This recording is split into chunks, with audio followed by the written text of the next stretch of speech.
ما تيجي نحضر الشامي على المغربي مع بعض.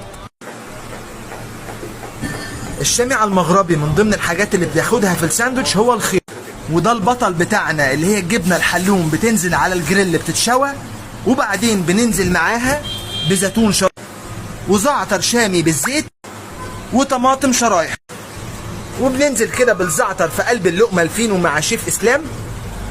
دلع يا شيف المسائي. رص الخيار رصة معلم يا شيف، وبعديها الطماطم الرائعه الجميله الفريش، ومعاها الزيتون الشرايح.